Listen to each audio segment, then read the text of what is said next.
Akvigon is a Swedish pianist and content creator that creates covers of movie themes, TV themes, game themes, and various songs. And as with many of the pianists that I react to on this channel, his name has come up quite a lot in the comments. And interestingly, he actually reached out to me quite a long time ago about maybe doing a piano challenge or something together. But in today's video, I'm going to react to some of his most popular covers. So let's get into it.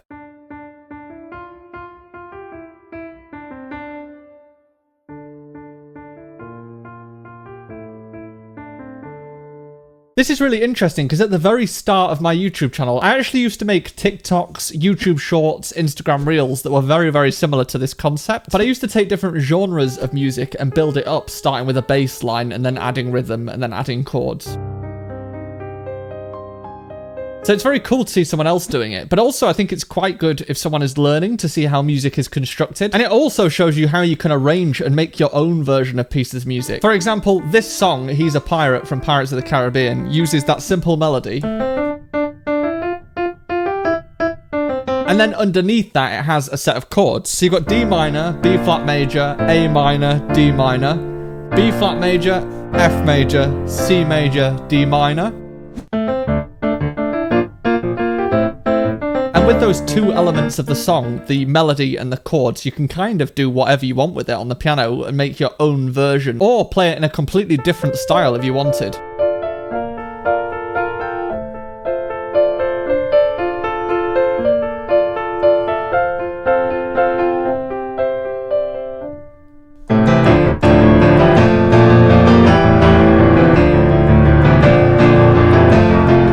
Quite fun to do. Maybe I could do a one song in 10 different styles video.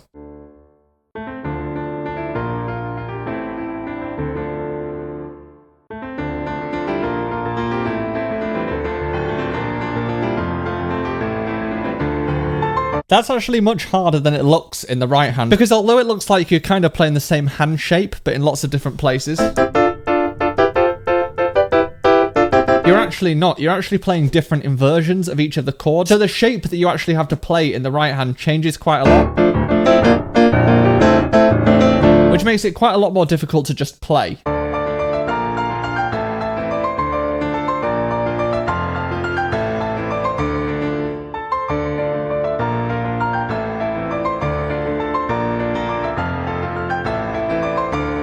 I mean, that is a lot more difficult to play, and jumping from low to high like that, where you're playing kind of an octave and then a 4-note chord, while in isolation, that's not too bad in one hand. When you add this hand in, which is also playing 4-note chords, and the inversion of the chord is still changing, which means the shape is changing, it definitely requires a little bit more practice than the first 5 levels.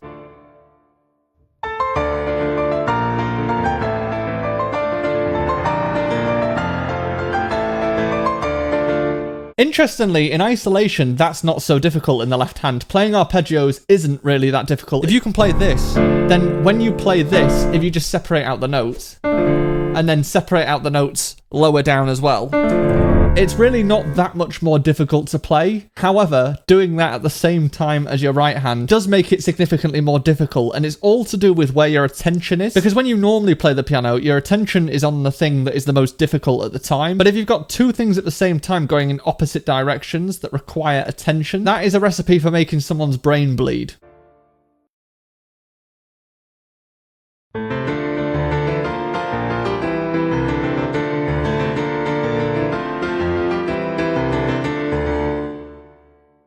I appreciate that he's celebrating there. He obviously put a lot of practice into that one. That's about as much practice as I'm willing to put into that.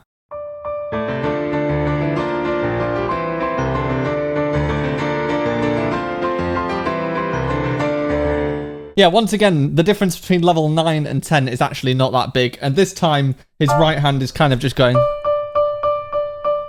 So once again, because it's really about attention and where your attention has to go, this hand is the one that has the big jump. So having the right hand not have to do very much means that you can apply your focus here. It would become even more difficult if you had the two things to focus on that were doing difficult things at the same time. But yeah, that's pretty cool. 8.6 million views. Not too shabby.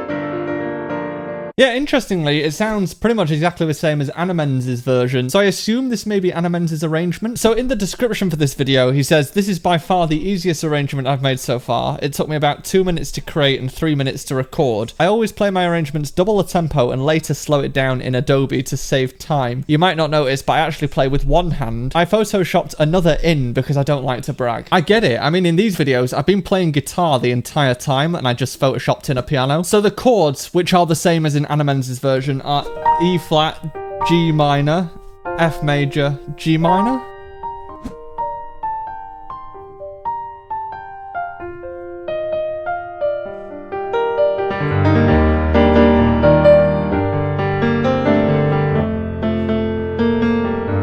It is a really nice and flowing chord sequence, but I think he plays it in a way that makes it sound even more kind of chocolatey in texture. I know that that's a weird description, but hopefully you understand what I mean. That is until it gets interrupted by...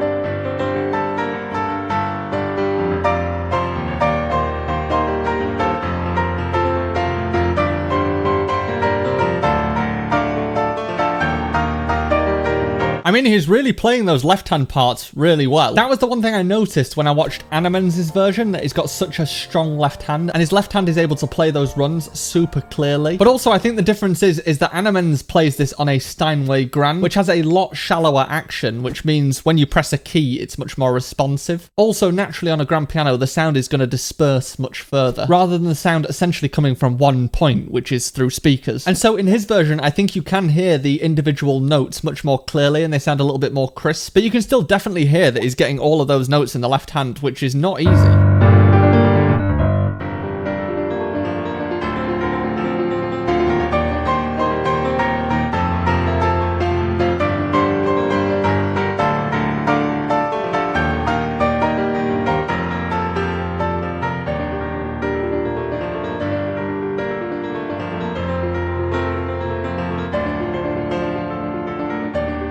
This is why counter melodies and kind of other melodic lines in a piano part make such a big impact, because normally we're used to hearing like a bass note, some chords and a melody on top, but if you get some other melodic lines in there that can pique your interest while listening to it and also interact with the main melody, it just makes it super interesting to listen to.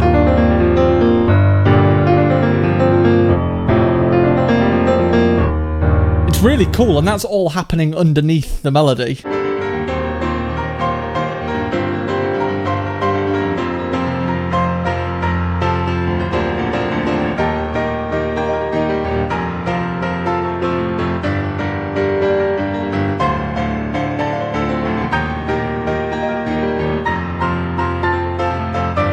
It's at this point in the music where you really don't want to make a massive mistake and have to start the whole thing again. I mean, these chords are now spanning across the whole piano, so for an E flat chord, you're kind of getting a chord as part of the melody in the right hand, and a bass note, and then you're getting kind of another chord an octave higher to fill out the sound at the bottom, but then arpeggios to fill out this kind of middle bit that hasn't been played yet.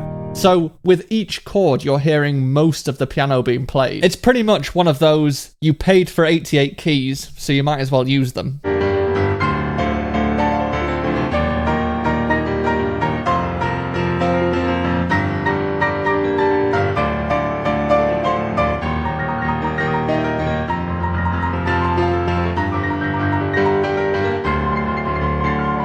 I like the head bobbing is doing as well to play that. I mean, most pianists don't get out very much, so it's good to get your cardio in while you're playing.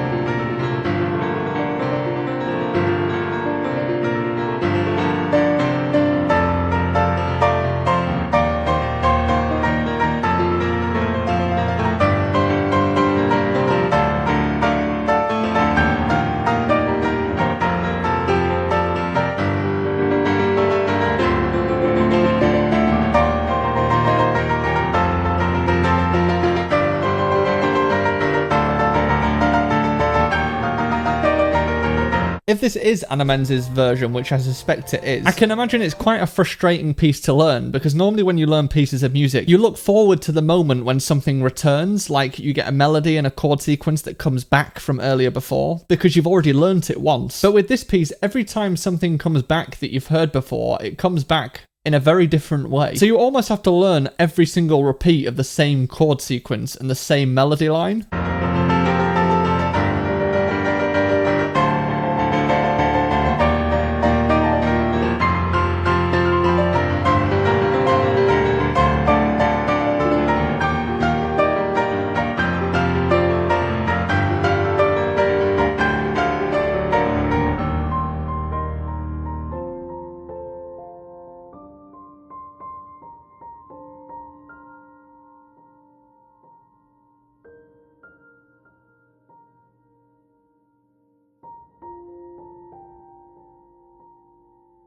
I mean, that is very, very well played, especially considering that he only spent 2 minutes practicing it. That is efficiency that I could only dream of.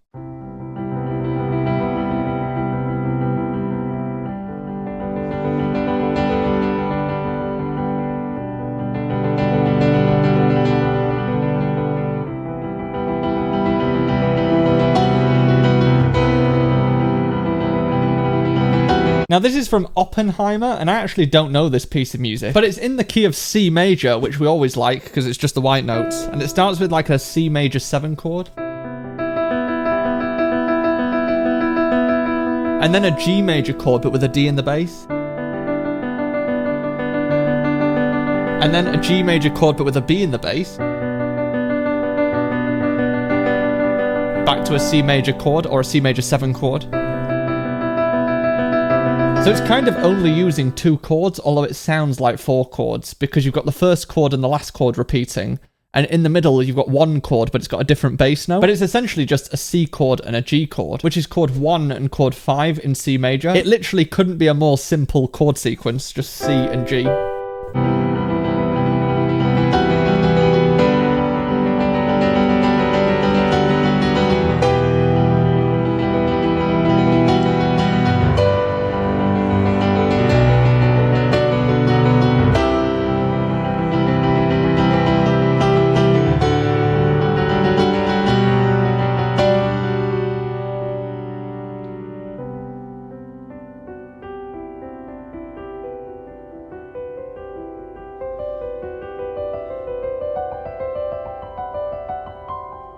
Wow, it suddenly actually got quite a lot more interesting. So I actually think this is using something called a Lydian mode, and that is essentially a C major scale, but it has an F sharp in it.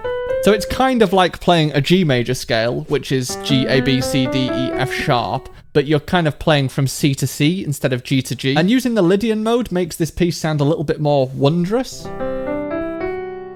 because of that sharp 4th note. But also, interestingly, it kind of allows you to go to a D major chord, which is like a major chord 2. And D major has a really strong relationship to a G chord, because it's chord 5 in G, which can take you back to C. So at this moment, you kind of get a C major chord, or a C major 7. Then a D major chord, so it kind of lifts up a note. But then it goes to G, before it goes back to C. So that is actually really quite interesting. So I take back my remark about it being the most simple chords that you could get.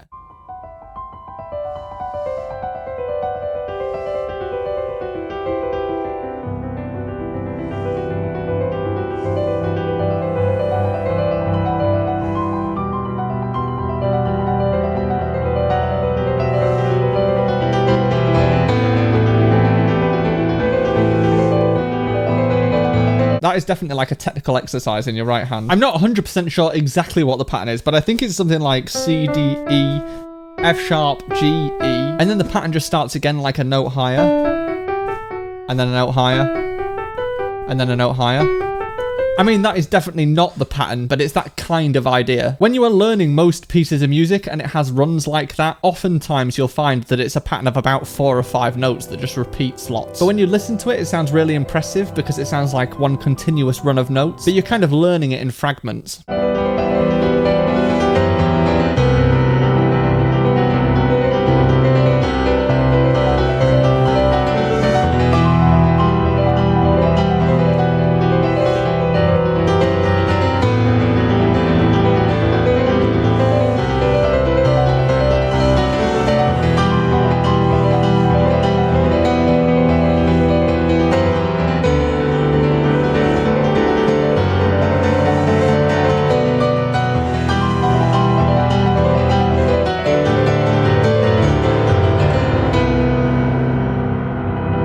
So it's interesting because the left hand, once again, is kind of jumping. So in the case of C major, C, E, G, you get a C and a G. But then he's jumping up and playing C and G an octave higher. So you're kind of getting... And then occasionally he's kind of playing C, G, and C, but alternating or jumping from C's and C's. So essentially he's using the outer notes of the chord, so C and G, to really thicken the texture on this low end of the piano. So you've got this kind of bed of sound for this scale that he's playing to sit on top of, and you're getting this really nice massive wash of sound.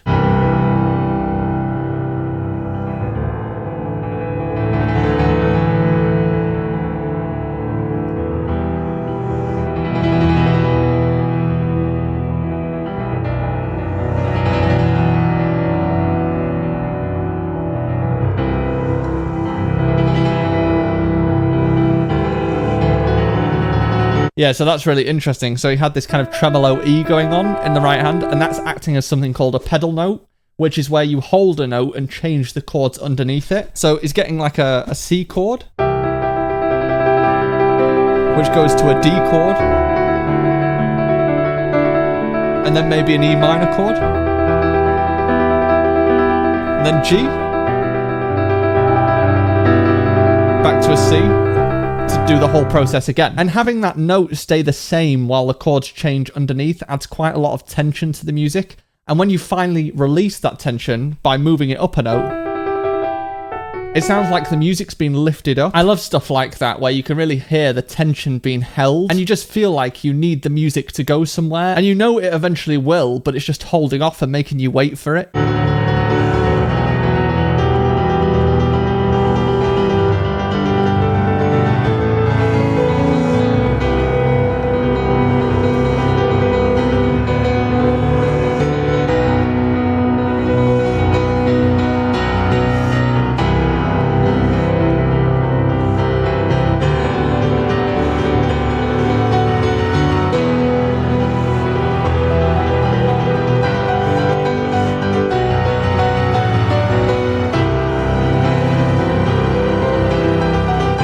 We've got some post-production strings being added in. I'm never sure about adding other instruments into a piano cover, because I think it maybe makes it sound a little bit more post-produced and like it's been polished, which is what you would hear if you listen to the original version. But it'd be interesting to know what you think in the comments.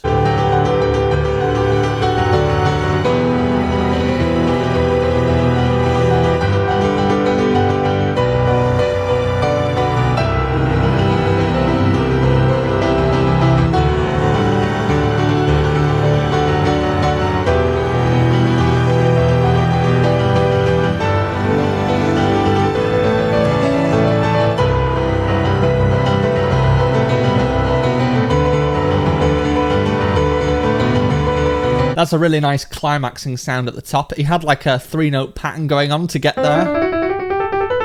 It's actually a very similar idea to one of the ideas that I saw in one of Tony Ann's videos when I reacted to his playing. But once again, it's another idea that you can use in order to make something sound quite flash, and also it's a good way of getting you from A to B where you want it to climax at the top.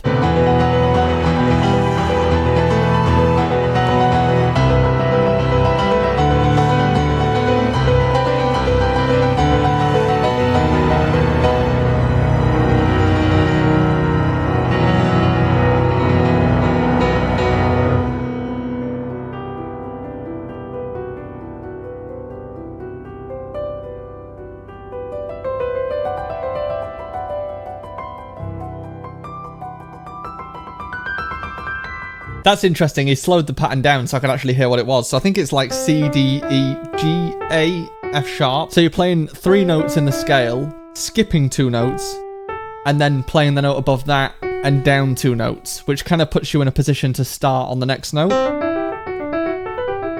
It's a very interesting pattern, actually.